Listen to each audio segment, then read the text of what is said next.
అయితే విషయం ఏంటంటే ఒక 4 రోజుల నుంచి అండ్ ఇంకా 2 డేస్ నుంచి కూడా ఎక్కడ చూసిన సీట్లు సీట్లు సీట్లు సీట్లు సీట్లు మన దాని గురించి మన పాటలు ఇవే మన గొడవలు.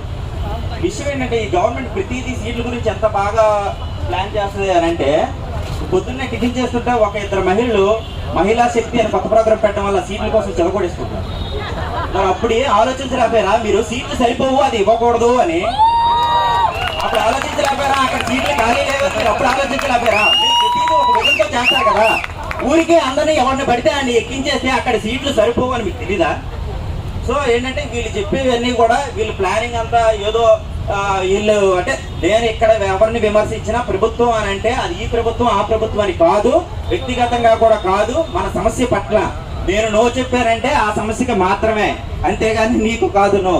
అది ఓకే. అయితే విషయం ఏంటంటే సారు ఈరోజు పొద్దున్న ప్రెస్ మీట్ పెట్టడం మనందరం చూసాము. అది ఇప్పుడు పెట్టేది తెలియదు, బట్ మన గ్రూప్లోనైతే ఇప్పుడు వచ్చింది. 3 విద్యార్థులు ఉన్నారు, ఒకే ఊర్లో ఉన్నారు. ఆ 3 విద్యార్థులు కూడా 3 ఎంబీబీఎస్ చేశారు. ఆ ఊర్లో వాళ్ళ 3 ఎంబీబీఎస్ చేశారు ఫస్ట్ టైం. ఒకడేమో బాగా చదువుకుంటాడు, వాడికి ఊరి పట్ల బాధ్యత కూడా ఉంది. ఇంకొకడు చదువు రాదు, ధనవంతుడు, వాడి దగ్గర విపరీతంగా డబ్బులు ఉన్నాయి. ఇంకొకడు వాడికి చదువు మిడిమిడిగా వచ్చు, బట్ ఇంకోసారి కోచింగ్కి వెళ్ళి తెచ్చుకునేవాడు. 3. అయితే ఆ ఊరికి ఒక సమస్య వచ్చింది. 2019లో జరిగినట్టుంది ఇది. కరోనా అనే వ్యాధి వచ్చింది. వచ్చినప్పుడు వాళ్ళిద్దరూ కూడా ఎవరైతే ఉన్నాడు, ఈ డబ్బు ఉన్నాడు కానీ లేకపోతే మిడిమిడి జ్ఞానం ఉన్నాడు కానీ వాడు ఎటో ఒక్క సెలిపెట్టి, అంటే వాళ్ళ ఊరిని పట్టించుకోలేదు, ఏమీ చేయలేదు. కానీ ఎవడైతే ఈ చదువు ఉన్నాడో వాడు కొంచెం విజ్ఞత ఉండి ఆ ఊరికి అక్కడే ఉండి సేవ చేశాడు. ఇప్పుడు ఆ టైం దాటిపోయింది. ఆ టైం దాటిపోయిన తర్వాత ఏ గుర్తింపు లేదు ఎవడికి.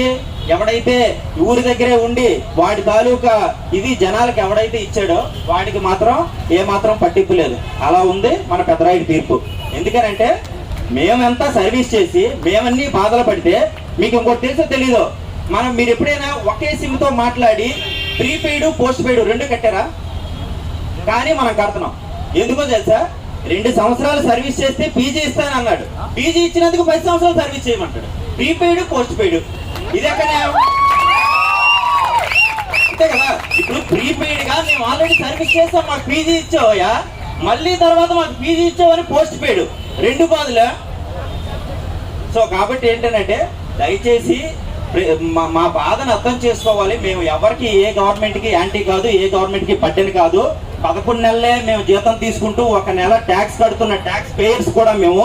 దాన్ని గుర్తించండి. మా డబ్బులతో కూడా గవర్నమెంట్ రన్ అవుతుంది. దాన్ని మీరు మర్చిపోతున్నారు. ఎవడో ఖాళీగా ఉండే వాడికి ఇస్తే ఏంటి లాభం? మా మీద ఎక్స్ట్రా డబ్బు ఏమైనా ఖర్చు అవుతుందా?